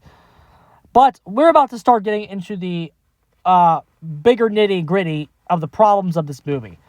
And before we jump into the conclusion, we need to do that. So this is a break from the actual plot analysis here. For once, eventually here, because this is what we're gonna set it up here. So John's horny friend Charlie drops a bottle opener in the sink, okay? And Myers then sneaks up into the room, and Charlie retrieves the bottle opener, okay? And then he turns his head, and we are greeted to one of the worst moments in the entire Halloween franchise. If y'all don't know what I'm talking about the CGI masks. The mask. Now, if you're deep into the franchise, chances are most of you watching this review probably already know what I'm about to tell you, and have probably already seen this mask before, but we're going to go look at it, because this is one of the biggest issues in the movie. This is something that we kind of need to go over. And as Myers, again, the presentation of Myers is one of my biggest issues with this movie. And as Myers begins to pick things up here in the final act of this movie, we're going to have slowly more and more complaints. Even though we've had a little bit of complaints already, when he's in the earlier scenes, things are going to start ramping up here. So basically, we're going to go ahead before we do anything and swap over into the biggest issue of Myers in this movie, which are the masks. Okay, here they are. Here are the 4 masks used in this movie. Here they are. Here they are. Okay, I think these are the only 4. I know these are the main 4. If there's any more, I don't know. But I know these are the main 4 used in this movie. So we're going to go ahead and start here with the mask in the top left up here. This mask up here should have been the mask used in the fucking movie. This is the only one that looks remotely good. It looks like the 78 mask. The actor looks good in the mask. You can't see his eyes, at least to the extreme degree, and at least in this shot you can't. This mask should have been used in the entire movie. I have no complaints with it, other than the fact that it is not used enough. That's the only thing I gotta say. So we'll swap over here now to the first mask we're going to go over is the mask on the right, top right here. What the hell is that thing? It looks like a fucking alien. Like look at that fucking shit, bro. Look at that fucking crap. First of all, the eye holes are fucking way too big, and also all of the masks don't even have consistent construction about them. They the main mask doesn't even have the same eye hole shape that the other ones do. The other ones are more oval shaped. And like the CGI masks, the other ones are wider. Like, oh my god, the 4 masks, apart from the fact that they don't even work. Again, they don't individually look good and they don't work well together. Again, like, look at that fucking shit though. Like, again, he's got a big fucking face. He's got a goofy looking expression. He's got a big 5 head. The eyebrows don't look right. Like, what are we looking at there, dude? The hair still looks a little messed up. It doesn't look great either. Like, that is just not, like, good, bro. And you can still see his eyes. You can still see his eyes, bro. And look at the way his head, like, kind of, like, the forehead kind of juts out. That's just not good, bro. That's just not good. And, like, again, you can still see his eyes. It's like a cosplayer trying to hide his eyes. but he's doing a bad job at it, so you can still see him. Yeah? Like, that is not good, bro. That thing looks goofy as fuck. And then, swapping down here to the mask on the bottom right-hand corner, this is the main mask used in the movie. This ain't good either. This one is much tighter than the other ones. Again, the eye hole proportions look different, and it's much tighter on his face, whereas the one above it looks a little looser. The one on the bottom looks like it's much tighter to his face, to the point where you can see not only his eyes, but the skin around his eyes. That's just not a good look. Look how much of his skin you can see. That's not good, bro. That is not good there. And again, that's the one that was used in the silhouette shot. Like, you could tell which mask it was based on the fact where the mask line ends and where you can see the skin in his face. Like, that is just not good, bro. And again, the hair looks weird as well. It looks like the hair on the left side looks different than the right. That's just not a good presentation. And the lighting on it for most of the shots doesn't do it any favors. Doesn't do any of these masks any favors. I don't know. It was definitely just too tight. And then the final mask over here is the fucking CGI mask. And this one is obviously the worst of all. As I said, this is one of the worst moments in the entire franchise. Look at that fucking shit, bro. Look at how fucking bad that is. It looks like it's literally melting. Look how bad that is. Look how derpy this shit is. Look how big the chin is. He looks like fucking Giga Chad. Like, that is fucking pathetic. Like, look at the way that the cheeks are almost kind of melting as if it's being hoisted over a fucking volcano. And as bad as that still looks, it looks even worse when he's moving. When he is tilting his head, it looks fucking garbage, bro. And then even with CG, where they could have tried to do anything they wanted to do, you can still see too much of his eyes. You still see his eyes. Like, it was a stylistic choice in this movie for him to have as much of his eyes revealed as possible. I just don't understand that. I just don't understand that, bro. I just don't understand that. Again, when this mask is on screen, it is one of the worst moments in the entire Halloween franchise, and this is a true fucking disgrace. It is fucking pathetic how bad that mask is. And again, you might be going, but Rosie, it's only on screen for like 5 seconds, man. Yeah, what a 5 seconds, though. Holy fucking shit. You know what? One time my abusive ex-girlfriend once bit my finger for around 5 seconds. And yeah, it was 5 seconds, but holy fucking shit, it was the worst 5 seconds of my life. And it hurts so fucking bad. That's me watching that fucking CGI mask. It's the same kind of thing. Yeah, it's only 5 seconds, but what an embarrassing 5 seconds of footage. That's pathetic. And again, you might be thinking, Rosie, how big of a problem is this really? How big of a problem is this really, bro? Again, this is all part of a bigger problem, which is the presentation of the character. This is the presentation of your antagonist, and as far as I'm concerned, only one of these masks works. And it's the one that's barely fucking used in the movie.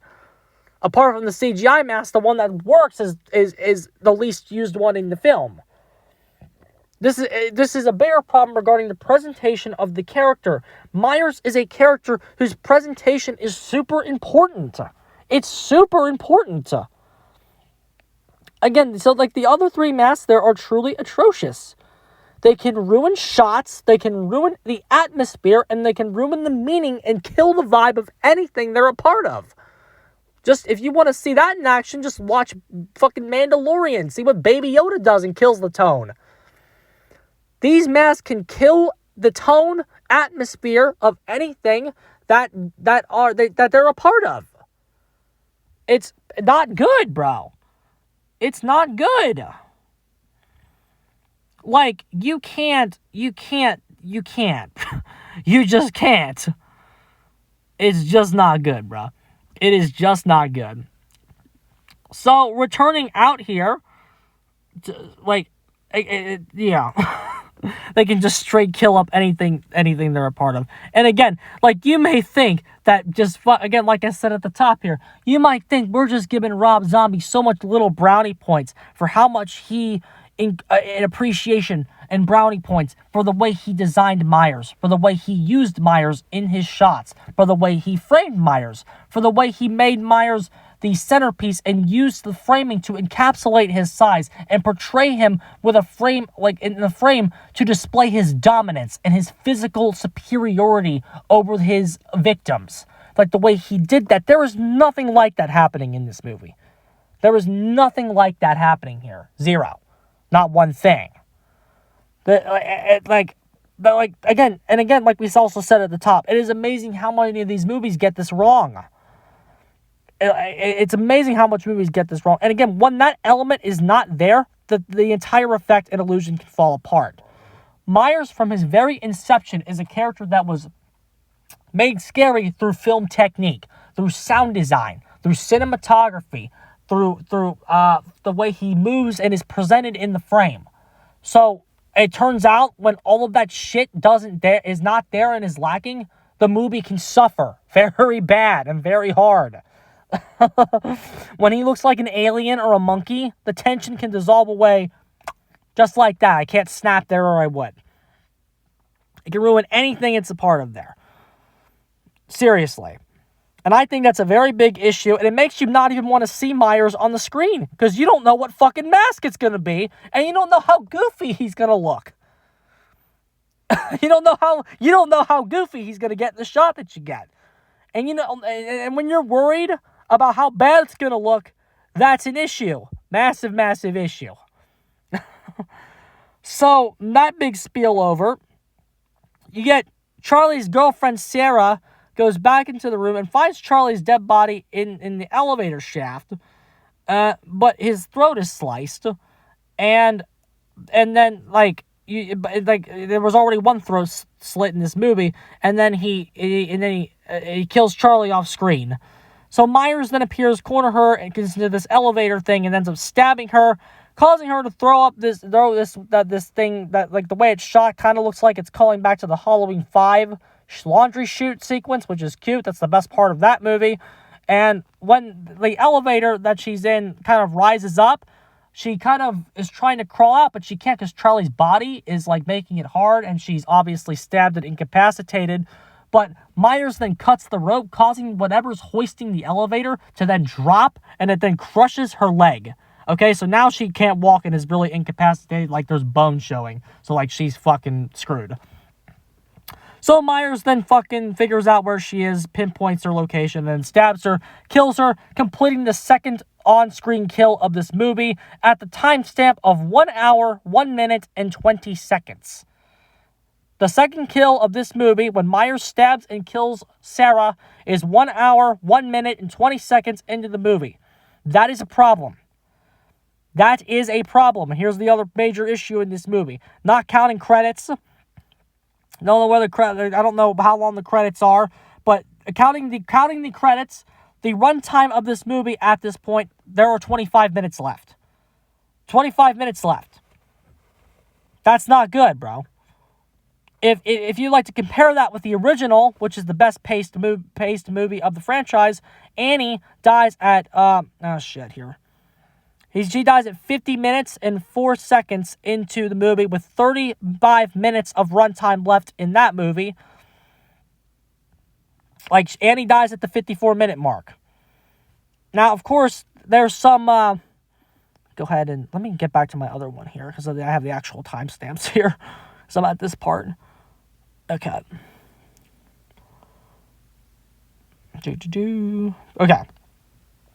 Okay, yes. So when Annie dies at the 54-minute mark, there's 35 minutes left of the movie, and then there's 25 minutes left in this movie. The middle of this movie can feel like a fucking marathon. Okay?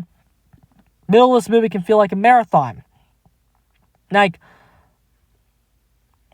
And of course, in the OG Halloween, there's some shit that happens in between there. But the fact that Myers gets a kill in the OG is adding to the tension. It's part of the rising action. There's something going on, right? That's what the kills in these movies are there to do, raise the tension. provided it's not a cheap exploitation movie. But this genre, the tension is raised, especially with the OG Halloween, where it's like, okay, this guy who is just walking around, and he's walking around kind of scaring kids. He's starting to hurt people. He killed a dog. He's now killing Annie. He's taking her body back into the house and setting up a base camp next door. There's something going on here. Like, again, and you're kind of seeing everything play out slowly. Like, the tension is rising as he gets closer and closer to the main character here. Right? That's kind of what's going on. Myers is becoming more of a threat, and there's still 30 minutes left in your movie. There's still 30 minutes left in the movie. How much is left here? What did I say here? There's still 35 minutes left in your movie. And there's still 10 minutes left in the movie, right? That's more time to work with.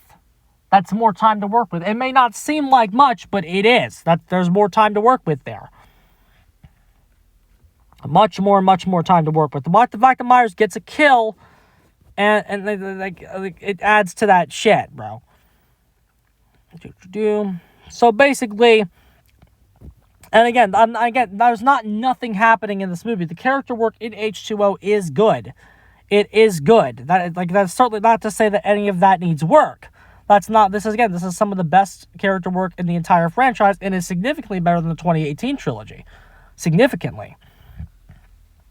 But the fact that Myers isn't doing anything is also why the movie has to use cheap jump scares to prolong it. That's why there's so many of them. Because the antagonist is doing nothing, so we got to use cheap jump scares to remind you it's a horror movie until it's the last 20 minutes and Myers is allowed to do stuff. Right? That's what's kind of going on. He's not doing anything, and second on-screen kill happens 1 hour, 1 minute, 20-second mark. And this isn't to say Myers needs to be killing people every scene. There's definitely times to let the movie breathe, and I'm a more fan of the slow burn type of movie and slow burn approach. But slow burn doesn't mean nothing is happening.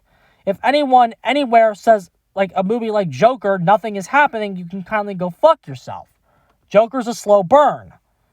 I like The Color Out of Space. I think that's a slow burn. I just watched Sting. That was kind of a slow burn. Like, I like slow burns, bro. This is not a slow burn. It's just poorly paced. Right? Myers should have been killing a little bit more people in this movie. Definitely should have killed the people in the bathroom. Don't know why the hell he didn't. Don't know why the hell he didn't do that. And maybe there could have been a little bit more characters on the campus besides the 4 people. Maybe an ex-boyfriend of one of the girls, ex-girlfriend of one of the guys, a bully or something that doesn't like John because of the way Laurie treats him. I don't know. Anything. Just something to give Myers something to do that would create, like, something for the rest of the movie to work with, you know? But again, there's more than one ways to fix this issue, though. There's more than one ways to fix this issue. Because, like, you gotta pick where it is. Because the other way to fix this is to add more of the climax. Which we're getting to now. Because, again, the middle of this movie can just feel like a fucking marathon. So basically, John and the girlfriend find the body of Sarah strung up, and then Myers does his head tilt, and then they try to escape him. But Myers jumps out and grabs her, and then he does something incredibly stupid, where he grabs Molly, and he raises the knife above his head very slowly, almost in slow motion. Like, what are we doing? Like, he's just raising the knife for dramatic effect. Myers only does shit slow like that when he has the victims incapacitated, when he's already killed them, essentially. That's when that shit starts. Like, why is he, like going in slow-mo when he doesn't have the victim secured yet? It just doesn't make much sense. Definitely doesn't make much sense, and the mask surely doesn't help. It's like he's just waiting for John to, like, fucking hit him and save her, which he does. And then, like, he then, like, goes after John, shoves him over, and then stabs him. Okay?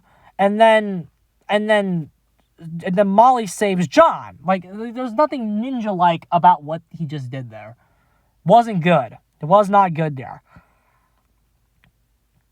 So, basically, after they save each other, Myers then chases them, and then they get locked up behind this fence, and they're, like, right outside of a door, kind of like Laurie banging on the door in 78. They're not nearly as effective, though. Molly then's then a fucking retard, and she, for whatever reason, drops the keys. She drops the keys like an idiot, right? She drops him right outside the fence. Okay, here comes another issue with Myers. Because Myers, if we all know, what do I always like to say here? Myers isn't a genius, but he isn't stupid. That's what we always say. He's average intelligence level. He does have some moments where he's smart and has some moments where he's dumb. But this is completely, or what he's about to do here is completely over the top. Okay? Like, fucking he comes in and then fucking throws his hands in through the bars with a knife and just starts swinging at the air like, I'm gonna get you. like, what the fuck are we doing, Myers? Like, I saw that and it's like, oh. And then of course, John and Molly just go, ah, like, it feels like they could have, like, double teamed him and, like, broke his arm there somehow or something. Definitely doesn't feel like, ugh. And it's like, and when he's working with these two, you can definitely see that this guy's a little smaller than the average Myers, but that's beside the point there. I don't know. I just feel like the Rob Zombie Myers would have these guys dead already, you know? Like, if the Rob Zombie Myers had the window to attack them in the way that fucking this Myers had, where he jumped out and then grabbed her and was like, I'm gonna stab you. Like, the Rob Zombie Myers would have fucking bludgeoned her, and then she'd be down twitching, and then John would get his ass kicked. That's where we'd be if the Rob Zombie Myers went after them. But, you know, whatever. But again, Myers is sitting there going, ah! Like, he's fucking Leatherface. Like, that's something Leatherface would do, like, with his hammer. That's not something Michael Myers does. He looked like a fucking zoo animal. Fucking pressing his body up against the fucking glass, bro. He looked like a fucking stripper. Fucking pressing his body against my face, right? Like, that's what we're, like, what are we doing here? Stupid. And, like, this is a character who, I remind you, in the 2018 movie, when Allison entered the house and Karen yeeted her into the basement, he used the noise that the cabinet made, like the little contraption that led its way to the basement. He used the sound to pinpoint the location and rip it off its hinges. Do you remember this? In 2018? He also was smart enough to blend in with the mannequins who looked like him.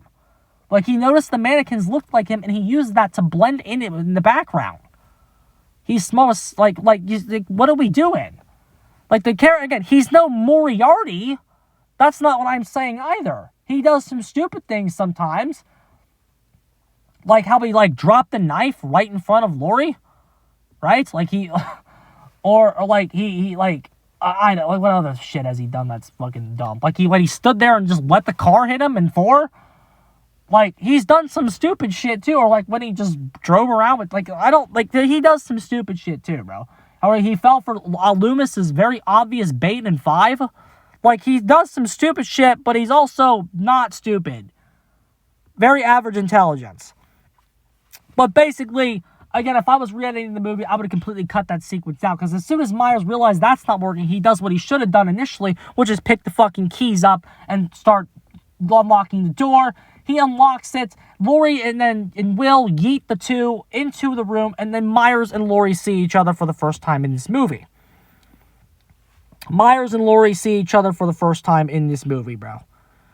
And Myers and Laurie see each other for the first time in this movie at the timestamp. I got it for you here. He sees her at the time frame 1 hour, 5 minutes in the movie with a 21-minute runtime left, not counting credits. Credits are in there. For this movie's equivalent, 2018, has the same scene occur when Laurie, I regard the scene to where Laurie sees him for the first time to be when she sees him in the mirror and shoots him. Okay? That scene in 2018 occurs 1 hour, 2 minutes left into the movie with 43 minutes of runtime left. For percentages, this puts H20's scene 74% of the way through the movie, and 2018's equivalent scene at 59% through the movie. 15% of difference. 15% difference. H20 is 3/4 of the way through. 2018 is barely over halfway done when these two scenes occur. You can see the pacing issue I'm referring to. Now, of course, this isn't to say 2018 is perfect. 2018 would go on to use this extra pacing and this extra screen time to do bullshit, like Sartain putting the mask on, and banh mi sandwich jokes that don't land, So not to say 2018 is perfect, but you can definitely see how 2018 set itself up for more things to take place after that to go on. Now, if H20 had just had another way to fix this would just be to add extra 10 to 15 minutes to the actual climax of the movie, which there is room to do so. John and Molly's chase is about 3 minutes long. Definitely could have expanded that for more suspense. Maybe kill one of them off. Give them another kill sequence, right? Maybe have them get Molly. Like, give them something to do, right? Basically, 2018 an extra 15% of the runtime to work with there. So, again, I view that as a pacing problem. Maybe you prefer that because, again, those old Universal monster movies used to get wrapped up in the last 5 minutes back in the day. But those movies were 61 minutes long. Go figure. But, so, like, again, you maybe show Charlie's death. That's another one you could have done. Like, there's a way to get an extra couple minutes in there. There certainly is a way to do that. This movie needed to be a little bit longer. Its runtime is 1 hour and 26 minutes. Definitely could have bumped that up to 1 hour 45. The Scream movies were doing that.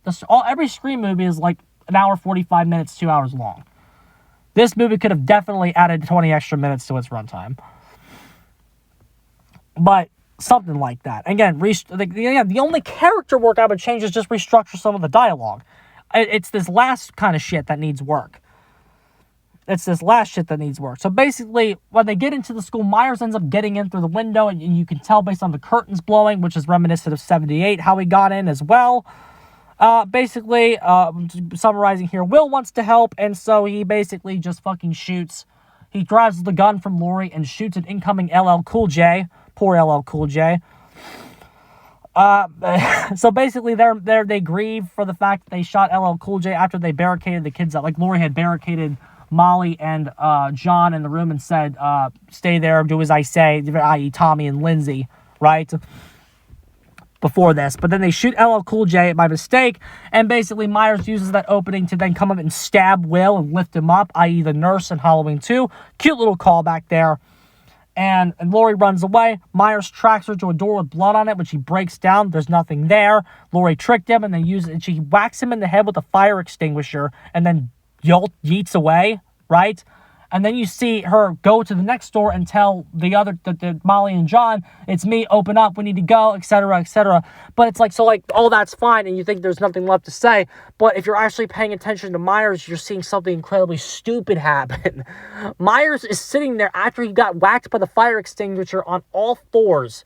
Instead of like shaking his head and then standing up, the guy literally is on all fours, leans his like ass out, and then sits down. Like, he plops on his ass and then turns his head to stare at them as this is happening. I saw that and I went, what? What are we doing? I said that out loud watching that sequence. When he fucking put his ass down and then looked at them, I'm like, what the fuck is happening? Like, what the fuck are we doing here, dude? Like, that's ridiculous. That is fucking ridiculous right there. Like, come on, bro. He's on all fours like a dog. I couldn't even, like, come on. But he chases them outside, and then they get in the car. Lori drives the car to the fence, and then she tells Molly to drive John out, and then go to the next door house, call the police. Like, tell them, see him over here, right? Like, i.e. that scene. So, the car leaves, and then after that, my criticism of the movie is over. The last 15 minutes are spectacular perfection. As soon as that car leaves and Lori breaks the lock and barricades herself in with Myers, the rest of the movie is perfect. She fucking comes over, kicks down this thing that's holding this axe, and then she grabs the axe, okay, and then she's walking back up the road into the empty school with the Halloween theme playing softly in the background. It isn't loud, it is soft as she walks from one end of the camera to the other. She walks all the way from the bottom of the road to the top. When she gets up to the top of the road, she yells, Michael! And then the theme kicks into high gear. It's like, oh, here we go. The movie's fucking starting now, and there's 15 minutes left. So she walks in, okay? She walks in, and he walks into the school. Myers then gets a new move, which I like the move that they gave him, where he lowers himself down. Like, he uses his insane upper body strength to lower himself down from the top of the ceiling all the way to the bottom. I've heard some criticisms where they say you shouldn't see Myers do anything like that. You shouldn't see too much of his process. I like that move. I'm all for Myers, a little bit more of his process being shown in the sequels, and him getting some new tricks and some new cool attributes. That's a move that I, for one, like. But when he lands, he lands right behind her. Lori hears him, turns, whacks him with the axe, puts it right, I believe it's his clavicle, right? It's in his clavicle. He reacts and slashes her to, like, prevent a follow-up attack. Okay? So she then disarms of the axe and then runs off and basically hides, okay? Myers is still kind of tracking her. He gets into the room with all these tables in it. Lori's under the table. She thinks she has him fooled when he kind of walks away, but then he kind of, like, used his stealth to, like, get to the top of the table that she was on. He starts kicking some chairs. She's realized that he's found her. She's crawling under the tables. Myers lands, and he starts destroying the whole room. This was really nice. If he says I'm a big Rob Zombie Myers fan, I like the aspect of his Myers, where his Myers is like a tornado and a whirlwind of destruction, that when he kills you, he destroys everything around you and leaves you he leaves the environment that he's in in as worse condition as when he found it, like, as much as he leaves his victim. And it was nice to see that coming up in this scene where he was just destroying the tables, destroying the chairs, making that whole room a mess. But as he's doing that, Lori sneaks away. She grabs the school's flag and then jams it into him. And then she runs off into this next room. He's still following her. She breaks out this drawer and starts chucking all these knives at him, but she has really bad aim. Myers gets to her and is about to stab her, but she blocks it using the drawer that she had gotten. Myers' knife is wedged into the drawer. Lori runs out of the room. Okay, Myers keeps chasing her. He's kind of like... And then, like, as he walks in the center of the frame, Lori then, like, instead of continuing to run, she jumps out from the side, i.e. Sydney Prescott in Scream when she wore the Ghostface costume. Like, she comes out from the exact same angle that she did, from the left side of the screen, and stabs him. Kind of like Ghostface did when Sydney wore the costume. But... So she stabs Myers and twice, and then she falls from the balcony, the top balcony, from one floor to the other, and goes crashing through a set of tables. Okay? So then she goes down and is about to finish him off when LL Cool J comes over and goes, "Oh, he's dead. Okay, he's dead." Okay? And here comes, like, the meta Scream stuff, where it's like, that, like, you know what's gonna happen, bro. You've seen slashers before. You know exactly what's about to happen here. They're gonna drive away in the ambulance. Myers is gonna wake up and kill the paramedics, and it's gonna say the end, set it up for a sequel. You've seen this shit before, bro. Well, yeah, you've seen this shit before, but so has Laurie Strode, and that's why she hijacks the ambulance, like a smart-ass character. She knows Myers isn't dead, even though when they throw him in the body bag. So she hijacks the fucking ambulance, points a gun at the paramedics, and yells, "Load him in now!" And then she loads him in, hijacks the ambulance. The other characters are completely cut out of the fucking movie, deservingly so. This movie belongs to Jamie Lee at this point in the final 15 minutes. As she's driving him away, he gets out of the body bag. He's about to come attack her, and Laurie pumps the brakes. He goes flying through the window. He stands up. It's shot a little differently than the car in 4, but she crashes into him. Okay? They go, like, Laurie's still in the ambulance. I think she falls out of it as it goes tumbling down the hill. Myers comes in. He crashes down and lands on a tree, and here comes the fucking ambulance fucking flying and then crushing Myers, and he has a very, very, very big reaction to this, where like, he probably got fucking paralyzed right there. With that fucking car fucking just crashing in, the ambulance coming in and crashing on his back and wedging him in between the trees. Okay, he's fucking completely unarmed, and he's crushed in between the tree and the ambulance. So Laurie at this point is all cut up, she's bleeding, she comes over to him, okay? Myers has got nothing left. He's got nothing left against her, okay? He's got nothing left. And so he looks at her, and all he can do is reach out towards her. That's all he can do. And Lori starts crying. She gets all upset here. Because, like, in this moment, when Myers is at his lowest possible point, he has no weapons left against her. He is completely pinned up. He is completely helpless. He does the only thing he can still do to her, and that is attack her humanity. Even in his most, like, precarious position, he is still attacking her. He is attacking her humanity in this moment, doing an emotional plea for her not to kill him. It is fucking spectacular. Because, like, he has nothing left, but he's still pure evil, and the only thing he has left in this moment is to attack your emotions, and that's what he does. Perfect. Perfect Michael Myers right there. That's perfect. And Lori, like, of course, doesn't fall for that fucking shit, raises the axe, yoinks his fucking head off, Halloween theme starts blaring in the background as his head rolls across the floor, and she turns and the sirens are incoming. That's the fucking movie. Perfect. Absolutely perfect ending to this fucking movie right there. Perfect. Absolutely fucking perfect. Perfect way for Myers to act in that situation, and the perfect way for Laurie Strode to respond. Act like she's gonna grab him, pull back, you're a piece of shit, floats his head, yeeted off, that's it. That's the death of the Shape. This to me is the most perfect death of the character. And again, it's not even the head being yeeted off too, it's that, like, what he still tries to do in that moment to save himself is pure evil. It's purely and simply evil what he does in that moment. Because he's fucking fucked and he still attacks her. He still tries to appeal to that, the familial connection to save himself. Pure evil. That's what he is in that moment. It's great. If Lori had saved him, he would have killed her. And we all know that. And she knew it too, which is why the head came off instead. In that moment, now this is the one scene where I feel like you could have seen his eyes and it would have worked. Like, if you had not seen his eyes for the entire movie and then saw them in this sequence, like, I feel like it would have worked there. That was all you need to demasculate him, I feel like.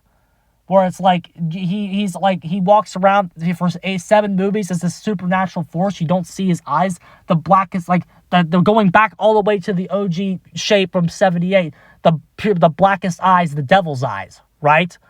But it's like the first time you see his eyes as the viewer is when he's strung up in that ambulance, is on his back, and you see that you can just, you're not seeing the devil's eyes, you're seeing a man who's scared shitless, right? Without any fucking dialogue. Had you seen his eyes for the first time in that moment, it would have demasculated him in a far better way, and a far more respectful way to the character as well, than the shit that happened in Halloween Ends. Fucking trash Halloween Ends was.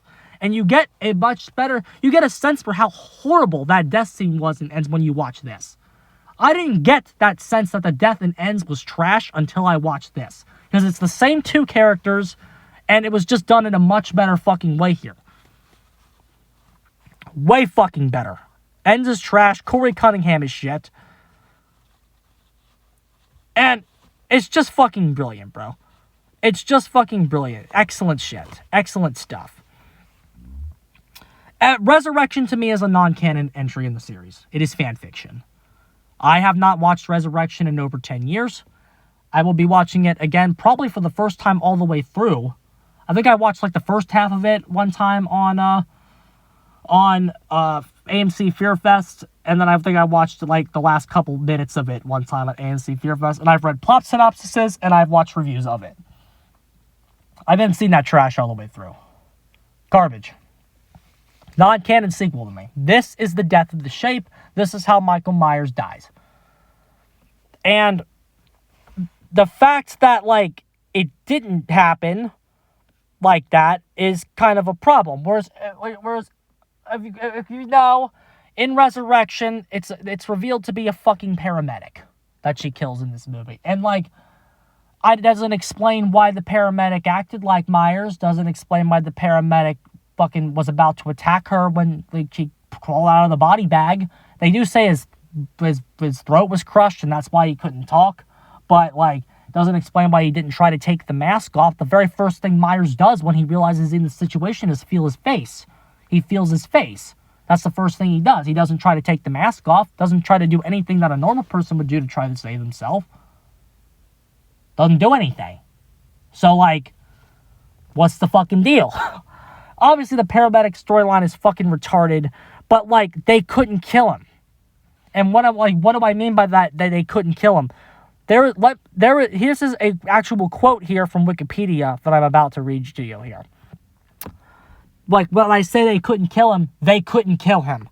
The writers of Halloween H2O were left with a dilemma when Curtis wanted to end the series, but Mustafa Akkad had a clause that legally wouldn't allow the writers to kill Michael Myers off. According to the Blu-ray released by Scream Factory, Curtis almost left the project weeks before filming until Kevin Williamson, the Scream guy, came up with the paramedic storyline and presented it to Akkad.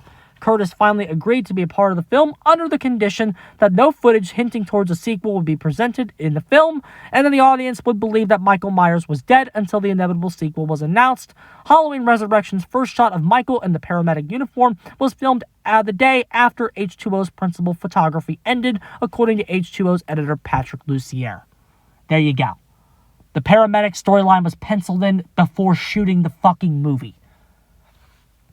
It was always meant to be and shot as if it was a paramedic in his clothes. Even though it works perfectly as Myers' actions in that moment. That's why Resurrection is non-canon. Because, like, it's trash. And it makes it, the moment is more powerful when it is Myers in that moment because it's still something he would do. It's something he would do. He wasn't reaching for her out of familial bond and love. He's reaching for her because he's evil. And he's attacking her in motions. Because that's all he had left to attack her with. Like, and again, another thing that Curtis had to agree, she agreed to immediately die in Resurrection because she didn't want to be in the fucking movies anymore if they were going to keep fucking doing them. And of course, Resurrection was shit. That's a big reason why. Trash. Resurrection is also shit. But you can basically see here, when you can basically see here the kind of bullshit that went on behind the scenes. And this is something we left out. You can kind of see the bullshit that went on behind the scenes here that led to Curtis wanting so much creative control and creative freedom in the 2018 trilogy and wanted that definitive death of Michael Myers that she was robbed of in this movie, which of course got you the travesty that occurred in Halloween Ends. Which again, the death could have been, the death was expected in Ends, the death was coming in Ends, we all knew it based on the title. And we all knew it, and you know what? We all wanted to see it, especially since we were robbed of this movie being the crowning achievement. But we didn't get that either. We got something that was horribly rude and disrespectful to the character. Which again, when you have Jamie Lee, who wanted that creative control, creative power, and you had John Carpenter, who has long since been over the character of Michael Myers, when they're like in creative roles and creating doing pitch ideas here, of course you got what you got. Someone had to be in that room and say, think about the fans, bro. I know you don't like it. I know you, Jamie, want the all-powerful ending for Laurie. And I know you, John Carpenter, could give two fucks what happens to the character. But think about the fans, bro. Think about the fucking fans. What are the fans going to say when you present that? Somebody had to be in there in that room and say that. And nobody did. Trash. Halloween Ends is a fucking terrible movie, bro. But again, that's beside the point here. H2O is good. H2O is above average in this franchise. And according the biggest issues, of course, are the presentation of Myers and the pacing issues, which we have went over. But again, those are much smaller issues than some of, they're not entirely small issues. But all in all, in terms of a Halloween movie, but we're going to get into some of these really bad ones. Like, there's not, the issues in this movie are not nearly as bad as some of the other ones. Like, we talked about the presentation of Myers being inconsistent and bad in some places. Wait till we get to 4 and 5. 4 is actually still good regardless, but like 5 and like, again, a good presentation of Myers also doesn't save your movie. You'll see that in 6. This movie is well executed through good character work. Actual character work exists here, and a fantastic 15 minutes. and a fantastic 15 minutes. Very good. This has aged well, and if you're like myself and you're a Halloween Resurrection denier, and this is how the franchise ends for you, fantastic. Then this can be your headcanon, because it certainly is. The only thing that would make it better is if the studio retroactively uncanonized Resurrection. That would be great. But anyway, that's a review for another day. It's the next one we're doing. Great. I can't wait to watch it. I'm getting the hell out of here, lads. GG's.